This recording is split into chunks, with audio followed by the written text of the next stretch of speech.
Quando a Segunda Guerra Mundial eclodiu na Europa, os céus logo se tornaram um dos principais campos de batalha.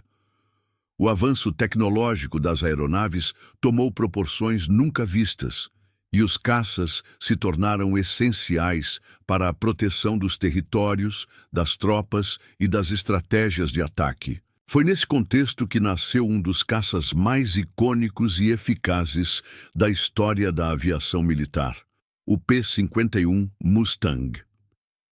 Sua origem, no entanto, não foi uma simples resposta a um pedido militar, mas sim o fruto de uma convergência entre necessidade, engenhosidade e, acima de tudo, a urgência imposta pela guerra.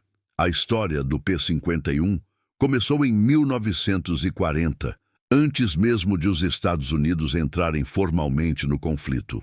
A Grã-Bretanha, em desesperada busca por reforçar sua força aérea diante da ameaça nazista, procurava fornecedores de aeronaves que pudessem atender rapidamente à crescente demanda.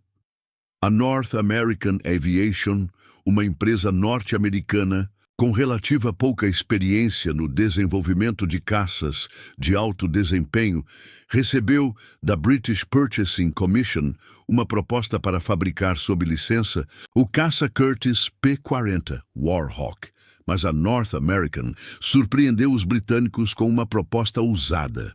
Em vez de fabricar o P-40, eles desenvolveriam um caça completamente novo, mais rápido, mais ágil e mais moderno, em apenas 120 dias. Os britânicos, cientes da urgência, aceitaram.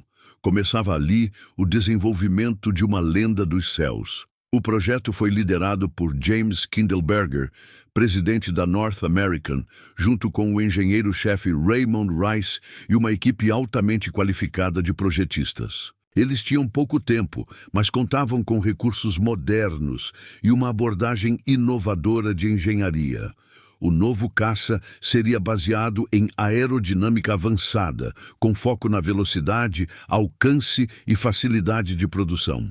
O resultado foi um protótipo, batizado como NA-73X, que voou pela primeira vez em 26 de outubro de 1940, apenas 117 dias após o início do projeto. O desempenho do novo caça surpreendeu desde o início. Era elegante, com linhas aerodinâmicas limpas, uma cabine envidraçada que proporcionava excelente visibilidade ao piloto e asas com perfil laminar que reduziam o arrasto e melhoravam a eficiência em altas velocidades. Sua fuselagem robusta, combinada com um motor Allison V1710, permitia bom desempenho a baixas e médias altitudes, o que inicialmente o qualificava como uma excelente aeronave de apoio tático. Contudo, o verdadeiro potencial do Mustang ainda estava por ser descoberto. Embora os britânicos tivessem ficado satisfeitos com as primeiras versões, ficou claro que o desempenho em altas altitudes, cruciais para o combate a bombardeiros e caças inimigos, era limitado pelo motor Allison. Foi nesse momento que surgiu uma das decisões mais significativas do projeto: substituir o motor original por um Rolls-Royce Merlin 61, um motor britânico sobrealimentado, já utilizado com sucesso no Spitfire. O casamento entre a fuselagem do Mustang e o novo motor Merlin foi revolucionário.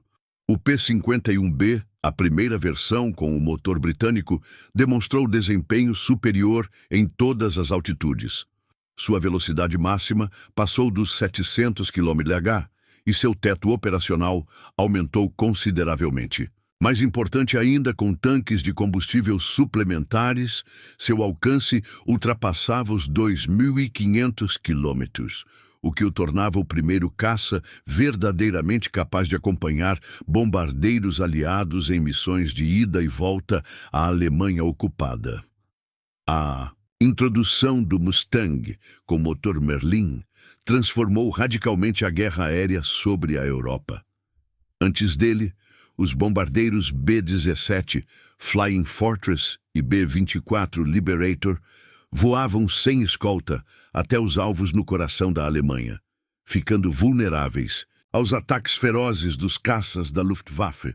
As perdas eram devastadoras. O surgimento do P-51 mudou esse cenário. Equipado com armamento pesado, geralmente 6 metralhadoras calibre .50 e com autonomia suficiente para escoltar bombardeiros até Berlim e voltar, o Mustang passou a ser o anjo da guarda dos aviadores aliados. Os primeiros esquadrões de P-51B começaram a operar em 1943. Rapidamente, eles provaram ser superiores a muitos dos caças alemães, incluindo o Messerschmitt Bf 109 e o Focke-Wulf Fw 190. Suas táticas de combate em alta velocidade, aliadas à resistência e ao armamento pesado, fizeram do Mustang uma ameaça formidável. Os pilotos alemães passaram a temer a silhueta inconfundível daquele caça com nariz afilado e cockpit elevado. No entanto, o verdadeiro impacto do Mustang não pode ser medido apenas por seus números de vitórias ou pela tecnologia que incorporava. Seu valor estava em sua capacidade estratégica. Ele mudou as regras do jogo. Pela primeira vez, os bombardeiros aliados podiam cumprir missões de longa distância com proteção confiável, o que permitiu o aumento da pressão aérea sobre alvos industriais, centros ferroviários, campos de petróleo e infraestrutura militar alemã. Isso debilitou de forma irreversível o esforço de guerra do Terceiro Reich. À medida que a guerra avançava, novas versões do Mustang surgiram, incluindo o icônico P-51D, com sua bolha de cockpit que melhorava ainda mais a visibilidade e um desempenho ainda mais refinado. Milhares de Mustangs foram produzidos até o fim da guerra, e seu impacto foi reconhecido por líderes militares como um dos fatores decisivos para a superioridade aérea dos aliados. Mas o Mustang não era apenas uma máquina de guerra. Era também o símbolo do engenho humano diante do caos, da capacidade de adaptação e da resposta veloz às exigências brutais de um conflito global. Enquanto o rugido de seus motores ecoava pelos céus da Europa, o P-51 não apenas protegia vidas, mas escrevia, com sua própria sombra sobre as nuvens, uma nova página na história da aviação militar. O ano de 1944 marcaria um ponto de virada no uso do P-51 Mustang. Depois de ter se provado um sucesso com o motor Rolls-Royce Merlin, o avião passou a ser produzido em larga escala, com melhorias contínuas. Uma das versões mais marcantes dessa nova fase foi o P-51D, que apresentava mudanças significativas, não apenas no desempenho, mas também na ergonomia e na visão do piloto. A principal alteração visual era a adoção do canopy em formato de bolha, sem moldura metálica ao redor, que proporcionava visão de 360 graus, essencial para a consciência situacional em combate. Essa alteração, simples à primeira vista, teve um impacto tremendo na letalidade e na eficácia dos pilotos. No coração da Europa, as forças aéreas aliadas começaram a utilizar o Mustang como principal escolta dos bombardeiros pesados em missões críticas. Missões sobre Berlim, Leipzig, Hamburgo e sobre as refinarias de petróleo na Romênia, todas cruciais para paralisar a máquina de guerra alemã, agora contavam com uma proteção confiável de caças rápidos, potentes e com grande alcance. O Mustang podia acompanhar os B-17 desde o sul da Inglaterra até o leste da Alemanha e voltar. Nenhum caça anterior fora capaz de oferecer esse tipo de cobertura. Essa presença constante e protetora sobre os céus da Europa começou a surtir efeito nos caças alemães. A Luftwaffe, que até então atacava os bombardeiros em massa com Bf-109S, Fw-190s e caças pesados como o Bf-110, passou a sofrer perdas mais severas. Os Mustangs não apenas protegiam os bombardeiros, mas também perseguiam agressivamente qualquer Ameaça. Não era incomum ver pilotos de Mustang caçando aviões inimigos até seus próprios campos de pouso. Essa ofensiva constante reduziu drasticamente o número de pilotos experientes disponíveis para a Alemanha. O P-51 também se tornou conhecido por sua versatilidade. Embora tenha sido projetado inicialmente como caça de escolta, ele mostrou enorme eficácia em missões de ataque ao solo, reconhecimento armado e patrulhamento. Quando equipado com bombas ou foguetes, era capaz de atacar trens, comboios, bases de radar, aeródromos e colunas blindadas. Isso o transformou numa ameaça completa para as forças inimigas. O poder simbólico do Mustang também começou a crescer. Entre os pilotos, era visto como um parceiro confiável. Muitos afirmavam que voar um Mustang era como vestir uma luva. Tamanha era a harmonia entre piloto e aeronave. Sua manobrabilidade era soberba. O motor Merlin respondia de maneira eficiente, mesmo em manobras agressivas, e sua estrutura aguentava cargas consideráveis de combate. Ao mesmo tempo, era uma aeronave de manutenção relativamente simples, o que facilitava operações em campos improvisados ou com infraestrutura limitada. Diversos desaliados passaram a pilotar o Mustang com impressionantes recordes de combate. Entre eles estava George Preddy, um dos maiores ases americanos que acumulou dezenas de vitórias pilotando exclusivamente o P-51. Outro nome notável era o de Bud Anderson, famoso por suas longas missões de escolta sobre o continente europeu e por nunca ter perdido um único bombardeiro sob sua vigilância, um feito raro naquela época. Além disso, os Mustangs foram fundamentais durante a preparação e execução da Operação Overlord, o Dia D. Nos meses que antecederam a invasão da Normandia, os P-51 atuaram de forma incansável no enfraquecimento das forças alemãs. Eles atacavam centros ferroviários, cortavam linhas de comunicação, destruíam tanques em movimento e neutralizavam as forças aéreas remanescentes da Luftwaffe. No dia do desembarque, voavam constantemente em patrulhas sobre as praias e áreas interiores, garantindo que os céus permanecessem sob domínio aliado, mas nem tudo era glória. A guerra cobrava um preço alto. Muitos pilotos de Mustang jamais retornaram de suas missões. Eles caíam sobre campos inimigos, muitas vezes abatidos por fogo antiaéreo ou em combates diretos com as últimas resistências da Luftwaffe. Embora o P-51 fosse uma máquina formidável, a realidade brutal da guerra significava que nenhum avião era invencível. Ainda assim, seu legado não se apagava com as perdas. Cada missão bem-sucedida, cada bombardeiro salvo, cada coluna inimiga destruída, reforçava a reputação do Mustang como o cavalo de batalha dos céus. A colaboração entre engenheiros britânicos e norte-americanos, entre unidades da RAF e da USAAF, também moldou o uso tático e estratégico do P-51. A inteligência compartilhada e as experiências práticas de combate ajudaram a aperfeiçoar as manobras, melhorar os procedimentos de combate em formação e antecipar movimentos inimigos. Essa integração foi decisiva para a supremacia aérea conquistada nos anos finais da guerra. No Pacífico, embora o P-51 não fosse tão onipresente como na Europa, devido às distâncias ainda maiores e ao domínio de outras aeronaves como o P-38 Lightning e o F-6F Hellcat, ele também foi utilizado em missões contra alvos japoneses, especialmente nas fases finais do conflito, incluindo nas campanhas de Iwo Jima e Okinawa.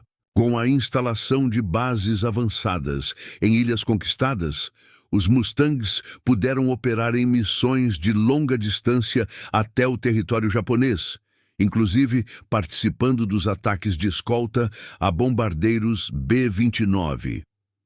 Na retaguarda, os mecânicos e equipes de solo consideravam o Mustang um avião confiável e bem projetado. Os relatos de facilidade na troca de componentes, resistência da fuselagem mesmo após combates intensos e a durabilidade dos motores indicavam uma máquina pensada não só para desempenho, mas para sobrevivência e manutenção em ambientes hostis. O P-51 Mustang havia deixado de ser apenas mais um avião, entre muitos, e se tornara um pilar da estratégia aérea aliada. A cada nova missão, a cada novo combate, ele consolidava sua posição como uma das aeronaves mais eficazes já criadas, não apenas por suas especificações técnicas, mas pelo impacto direto que teve no desfecho da guerra.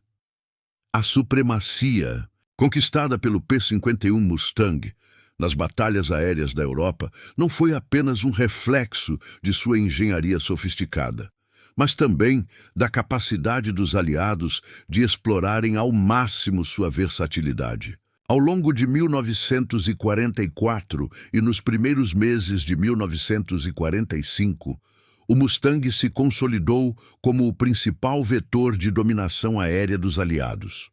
Seu impacto era visível não apenas no número de vitórias aéreas, mas na completa mudança de postura da Luftwaffe, que começou a operar com maior cautela, recuando para áreas menos expostas e limitando cada vez mais seus contra-ataques. Os pilotos de Mustang sabiam que voavam uma arma de precisão.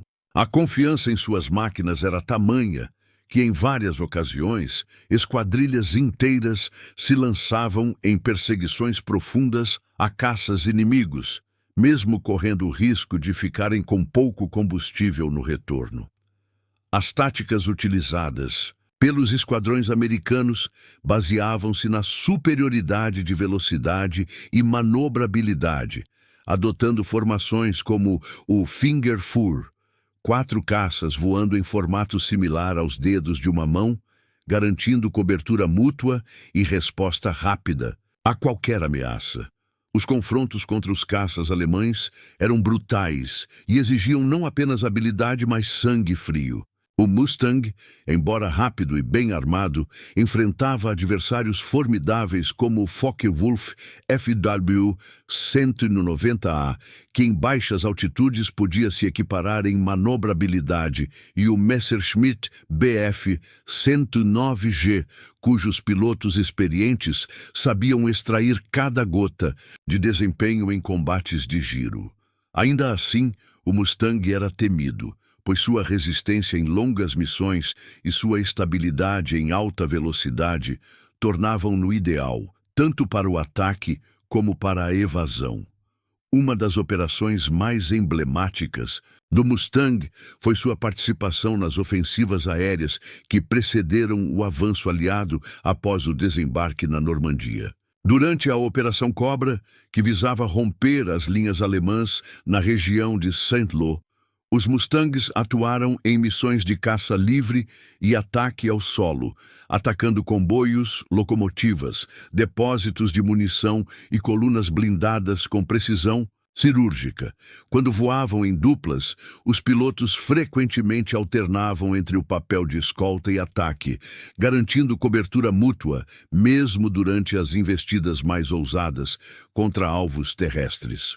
O Mustang também se tornou ferramenta valiosa nas missões de interdição aérea, ao bloquear os pontos logísticos e as rotas de suprimento do inimigo, contribuía diretamente para o colapso da resistência terrestre alemã. Era comum ver imagens de estradas cheias de caminhões destruídos, vagões bombardeados e tanques carbonizados, tudo resultado de patrulhas incessantes dos P-51, que vasculhavam o interior do Reich em busca de alvos vulneráveis. Essa constante pressão aérea fazia com que os deslocamentos alemães ocorressem apenas à noite e, mesmo assim, com riscos elevados. Um dos aspectos mais significativos do Mustang era sua capacidade de manter o domínio em todos os tipos de missões. Não importava se era escolta a bombardeiros em voos de 6 horas sobre a Alemanha, cobertura de tropas em terra, patrulhamento de fronteiras ou interceptação de aeronaves inimigas, ele desempenhava todos esses papéis com excelência.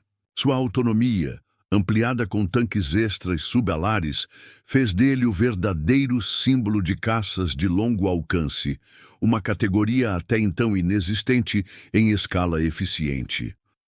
Durante os ataques aos centros industriais do Reich, os Mustangs provaram ser não apenas escudos, mas lanças. Eles não se limitavam a proteger os bombardeiros, caçavam os defensores, atacavam aeródromos antes que os interceptadores decolassem, eliminavam os postos de radar e reduziam a capacidade da Luftwaffe de organizar uma resposta. Muitos pilotos, aliados, atribuíram a queda na eficácia da Luftwaffe não apenas à destruição de suas bases, mas a constante e sufocante presença dos Mustangs nos céus. A introdução de versões especializadas também foi uma marca dessa fase. O P-51K, por exemplo, era similar ao modelo D, mas com hélice diferente e ajustes em seu sistema de mira. Outros Mustangs foram adaptados para funções de reconhecimento fotográfico, voando em alta velocidade e altitude para registrar imagens de instalações inimigas. Houve também Mustangs, com pintura escura e configurações especiais para operações noturnas ou clandestinas. Com o colapso progressivo da Luftwaffe, as missões dos Mustangs passaram a focar mais em ataques ao solo e apoio às forças terrestres. Voavam baixo sobre as florestas, destruíam concentrações inimigas, bombardeavam pontes e retardavam os reforços alemães durante o avanço para o Reno. Em Ardenas, durante a Batalha do Bulge, os Mustang desempenharam um papel fundamental, desorganizando a ofensiva surpresa alemã com ataques devastadores contra colunas blindadas e depósitos de suprimentos, mesmo enfrentando clima adverso e visibilidade limitada. Com o início de 1945, os céus da Europa pertenciam aos aliados. A supremacia aérea já não era mais disputada. Os Mustangs, agora numerosos e bem distribuídos, patrulhavam livremente os céus do oeste europeu. Os bombardeiros podiam atacar alvos com risco cada vez menor de perdas. O avanço terrestre dos aliados seguia com a confiança de que os céus estavam protegidos. E essa segurança era simbolizada pelas silhuetas longas e esguias dos P-51, cortando o céu a alta velocidade. Mesmo com a introdução dos primeiros caças a jato alemães, como o Messerschmitt Me-262, o Mustang não foi superado com facilidade. Pelo contrário, pilotos veteranos de Mustang rapidamente desenvolveram táticas para interceptar os jatos, atacando-os durante a decolagem ou o pouso, momentos em que estavam mais vulneráveis. Alguns dos poucos confrontos bem-sucedidos contra o Me-262 foram protagonizados por Mustangs que surpreenderam os jatos em suas bases. A versatilidade, a letalidade e a confiabilidade do Mustang tornaram-no um símbolo de superioridade aérea em todos os sentidos. Era, sem dúvida, a resposta perfeita ao desafio que os aliados enfrentavam ao tentar manter domínio completo dos céus. Seu legado, no entanto, ainda teria mais capítulos após o fim da guerra na Europa, com a capitulação da Alemanha em maio de 1945. Muitos acreditaram que o papel do P-51 Mustang havia chegado ao fim, ou que sua relevância militar diminuiria rapidamente com o avanço dos jatos. No entanto, a história do Mustang estava longe de terminar. Em vez disso, ele se reinventaria em novos cenários, inclusive nas últimas etapas da guerra no Pacífico, onde o desafio era ainda mais monumental: cobrir vastas distâncias oceânicas e garantir a proteção dos bombardeiros B-29 Superfortress em suas missões devastadoras contra o Japão. Além disso, Os Mustangs foram fundamentais durante a preparação e execução da Operação Overlord, o Dia D. Nos meses que antecederam a invasão da Normandia, os P-51 atuaram de forma incansável no enfraquecimento das forças alemãs. Eles atacavam centros ferroviários, cortavam linhas de comunicação, destruíam tanques em movimento e neutralizavam as forças aéreas remanescentes da Luftwaffe. No dia do desembarque, voavam constantemente em patrulhas sobre as praias e áreas interiores, garantindo que os céus permanecessem sob domínio aliado. Mas nem tudo era glória. A guerra cobrava um preço alto. Muitos pilotos de Mustang jamais retornaram de suas missões. Eles caíam sobre campos inimigos, muitas vezes abatidos por fogo antiaéreo ou em combates diretos com as últimas resistências da Luftwaffe. Embora o P-51 fosse uma máquina formidável, a realidade brutal da guerra significava que nenhum avião era invencível. Ainda assim, seu legado não se apagava com as perdas. Cada missão bem-sucedida, cada bombardeiro salvo, cada coluna inimiga destruída, reforçava a reputação do Mustang como o cavalo de batalha dos céus. A colaboração entre engenheiros britânicos e norte-americanos, entre unidades da RAF e da USAF, também moldou o uso tático e estratégico do P-51. A inteligência compartilhada e as experiências práticas de combate ajudaram a aperfeiçoar as manobras, melhorar os procedimentos de combate em formação e antecipar movimentos inimigos. Essa integração foi decisiva para a supremacia aérea conquistada nos anos finais da guerra. No Pacífico, embora o P-51 não fosse tão onipresente como na Europa, devido às distâncias ainda maiores e ao domínio de outras aeronaves como o P-38 Lightning e o F-6F Hellcat, ele também foi utilizado em missões contra alvos japoneses, especialmente nas fases finais do conflito, incluindo nas campanhas de Iwo Jima e Okinawa.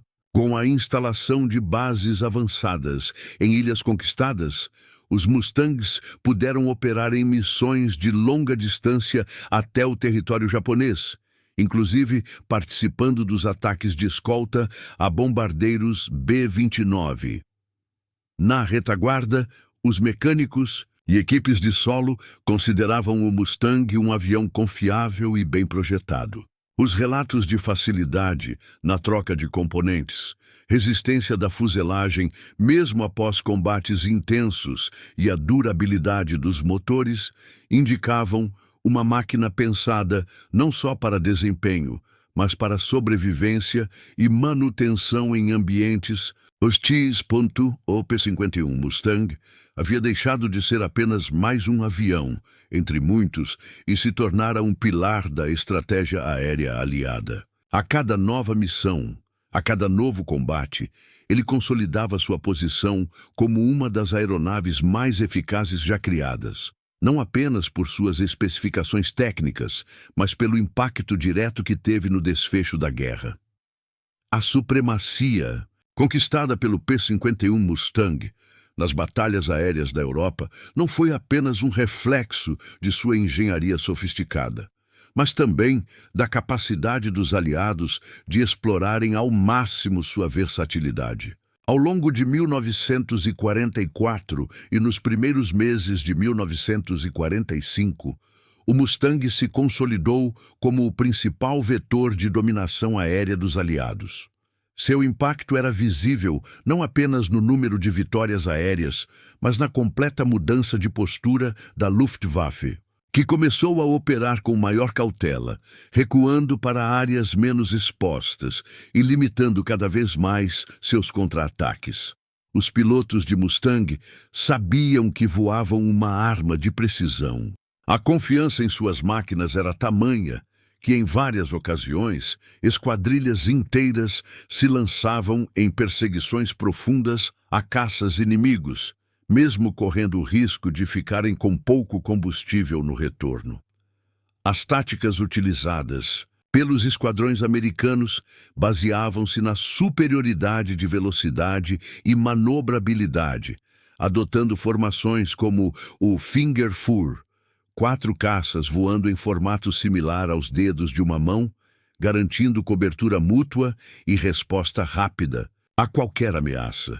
Os confrontos contra os caças alemães eram brutais e exigiam não apenas habilidade, mas sangue frio. O Mustang, embora rápido e bem armado, enfrentava adversários formidáveis como o Focke-Wulf FW-190A, que em baixas altitudes podia se equiparar em manobrabilidade, e o Messerschmitt Bf-109G, cujos pilotos experientes sabiam extrair cada gota de desempenho em combates de giro.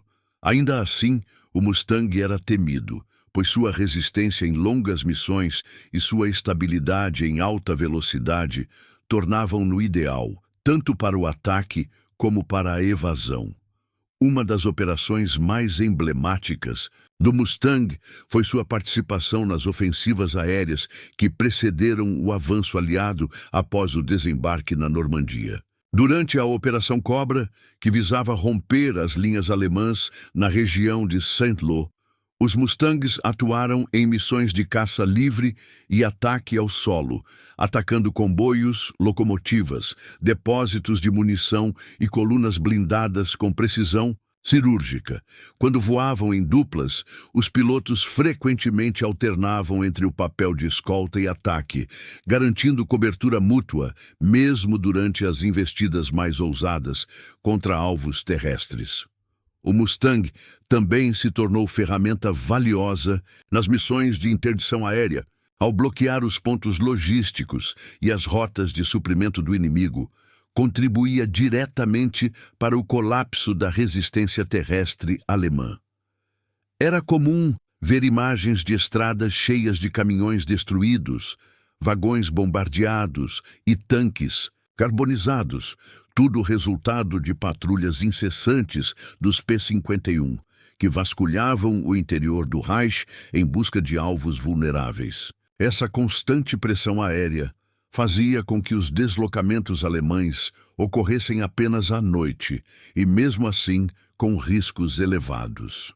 Um dos aspectos mais significativos do Mustang era sua capacidade de manter o domínio em todos os tipos de missões. Não importava se era escolta a bombardeiros em voos de 6 horas sobre a Alemanha, cobertura de tropas em terra, patrulhamento de fronteiras ou interceptação de aeronaves inimigas, ele desempenhava todos esses papéis com excelência.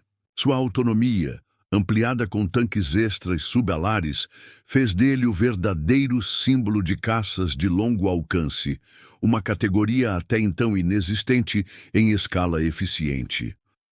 Durante os ataques aos centros industriais do Reich, os Mustangs provaram ser não apenas escudos, mas lanças. Eles não se limitavam a proteger os bombardeiros, caçavam os defensores, atacavam aeródromos antes que os interceptadores decolassem, eliminavam os postos de radar e reduziam a capacidade da Luftwaffe de organizar uma resposta.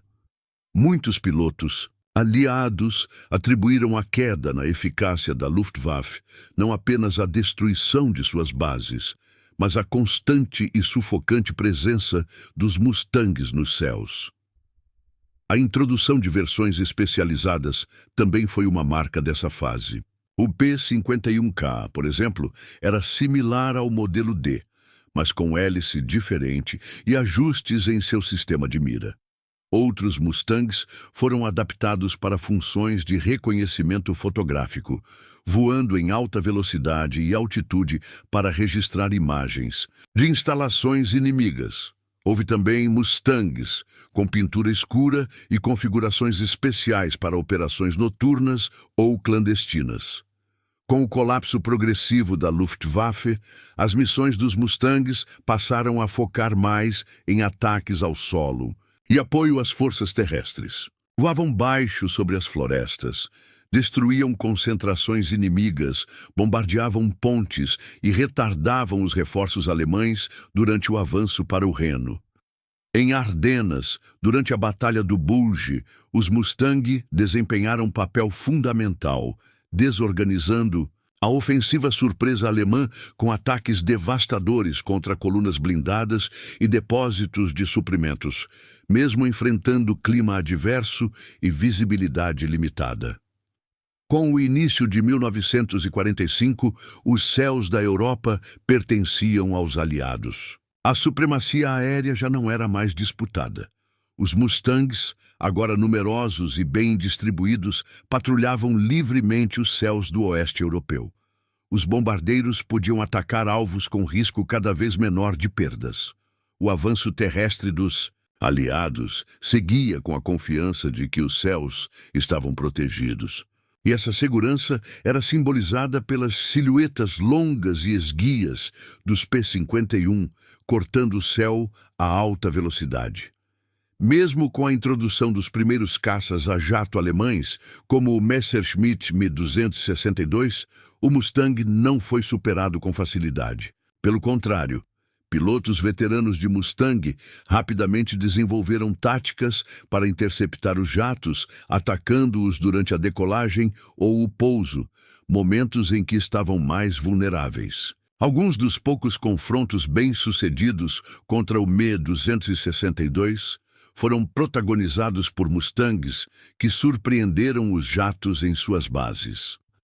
A versatilidade, a letalidade e a confiabilidade do Mustang tornaram-no um símbolo de superioridade aérea em todos os sentidos. Era, sem dúvida, a resposta perfeita ao desafio que os aliados enfrentavam ao tentar manter domínio completo dos céus. Seu legado, no entanto, ainda teria mais capítulos após o fim da guerra na Europa, com a capitulação da Alemanha em maio de 1945. Muitos acreditaram que o papel do P-51 Mustang havia chegado ao fim, ou que sua relevância militar diminuiria rapidamente com o avanço dos jatos. No entanto, a história do Mustang estava longe de terminar. Em vez disso, ele se reinventaria em novos cenários, inclusive nas últimas etapas da guerra no Pacífico, onde o desafio era ainda mais monumental: cobrir vastas distâncias oceânicas e garantir a proteção dos bombardeiros B-29 Superfortress em suas missões devastadoras contra o Japão. Muitos especialistas afirmam que o verdadeiro diferencial do P-51 não foi apenas seu motor ou sua estrutura, mas a forma como ele equilibrava todas as qualidades desejáveis em um caça: velocidade, alcance, potência de fogo, resistência e conforto para o piloto. Era um avião que podia cumprir diversas missões sem precisar de grandes adaptações. Sua eficiência operacional permitia à Força Aérea dispor de uma aeronave para múltiplas tarefas, otimizando recursos e logística em um período de guerra total. Do ponto de vista emocional, o Mustang também tocava os corações. Era comum ver lágrimas nos olhos de veteranos ao reencontrarem um exemplar restaurado, ao tocarem o metal frio da fuselagem ou ao ouvirem o rugido do motor Merlin. Para muitos, ele simbolizava a juventude, os camaradas perdidos, os céus da Europa ou do Pacífico, os riscos que correram e os sacrifícios que fizeram. Era mais que uma máquina. Era uma memória viva de tudo o que havia sido enfrentado e superado. Com o tempo, o P-51 ganhou homenagens em todo o mundo. Está presente em museus de aviação nos 5 continentes. Aparece em selos, moedas comemorativas, maquetes colecionáveis e até em videogames e filmes que buscam recontar a Segunda Guerra com fidelidade histórica. Em muitas dessas mídias, o Mustang é retratado não apenas como uma ferramenta bélica, mas como um personagem veloz, leal, poderoso e, acima de tudo, incansável. E mesmo diante da obsolescência tecnológica, mesmo superado por caças supersônicos e drones inteligentes, o P-51 Mustang jamais foi esquecido. Ele não foi apenas uma aeronave que desempenhou um papel fundamental na vitória dos aliados. Foi e ainda é uma inspiração para todos que veem na aviação não só técnica, mas também paixão, coragem e humanidade. A história do P-51 Mustang, embora profundamente enraizada no drama e na intensidade da Segunda Guerra Mundial, transcende as datas e os eventos que marcaram sua existência.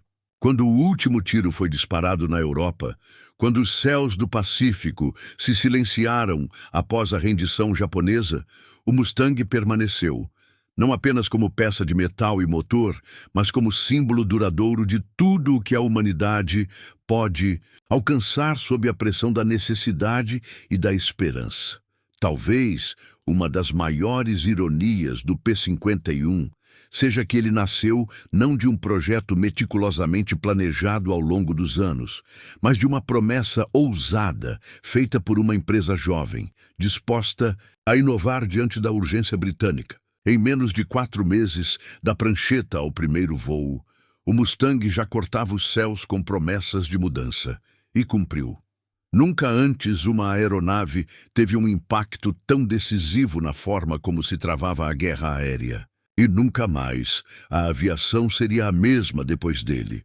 Em uma era dominada pelo terror das Blitzkrieg, dos bombardeios em massa e da guerra mecanizada, o Mustang surgiu como o cavalo alado que liderava a vanguarda de uma geração que não recuava. Quando os bombardeiros aliados se lançavam sobre Berlim, era o Mustang que voava ao lado deles, protegendo com precisão matemática cada formação, cada trajeto, cada homem a bordo. Quando as forças aliadas avançavam pelo interior da França ou pela Holanda ocupada, era o Mustang que limpava o céu e varria o chão com seus ataques pontuais, sustentando o avanço com fogo e aço. Mais do que uma arma, ele foi um companheiro. Os pilotos que o conduziam sabiam que confiavam suas vidas a algo mais do que um motor potente e uma fuselagem aerodinâmica. Confiavam a uma extensão de sua vontade, de sua coragem. E o Mustang respondia. Saltava ao toque dos controles, reagia com firmeza a cada decisão, suportava impactos e voltava para casa. Quantas vidas foram salvas por sua presença firme e letal? Quantas missões foram concluídas graças à sua escolta silenciosa? Seu alcance extraordinário simbolizava a extensão da determinação dos aliados. Era o caça que podia ir onde os outros não iam. Era o que não abandonava os bombardeiros, mesmo quando os céus ficavam escuros com o fogo antiaéreo ou com o surgimento de dezenas de caças inimigos. Enquanto os antigos caças limitavam-se a patrulhas curtas, o P-51 cruzava continentes, ultrapassava fronteiras invisíveis nas nuvens, desafiava o tempo, a distância e o inimigo. Nos céus da Alemanha, do Japão, da Coreia e de dezenas de outras nações que o receberam, o Mustang fez mais do que combater. Ele inspirou. Inspirou gerações de engenheiros a ousarem mais, inspirou nações a investirem em defesa aérea mais estratégica, inspirou jovens a sonharem com as alturas e, acima de tudo, inspirou um sentimento profundo de que, mesmo em meio ao caos da guerra, ainda se podia criar algo belo, eficaz e duradouro.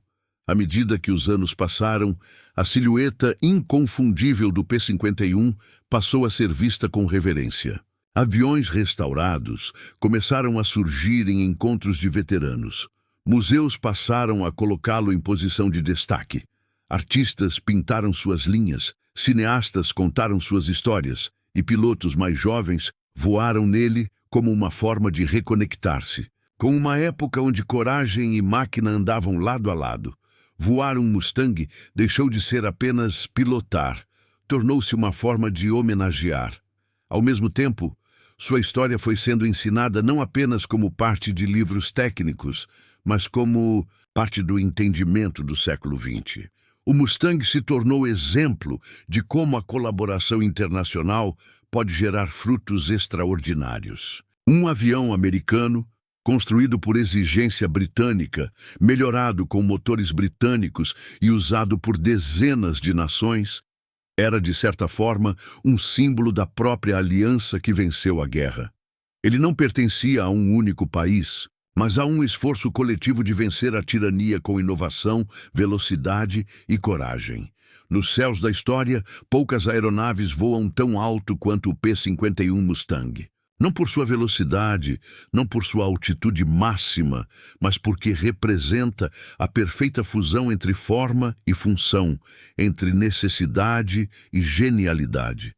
Ele não foi apenas um caça de longo alcance, foi um campeão de liberdade, uma resposta mecânica ao desafio do mal, uma lembrança perene de que a tecnologia, quando guiada por princípios e objetivos nobres, pode mudar os rumos do mundo. Hoje, ao ouvir o rugido de um motor Merlin em um evento de demonstração aérea, ou ao ver um Mustang restaurado voando sob o pôr do sol, somos lembrados de mais do que uma máquina. Somos lembrados do que significa lutar com honra, inovar sob pressão, proteger os que voam ao nosso lado e voltar para casa com o dever cumprido. P-51 Mustang não apenas cruzou os céus da Segunda Guerra Mundial, ele os dominou. E sua sombra ainda paira, silenciosa e respeitada, sobre a história da aviação e da humanidade.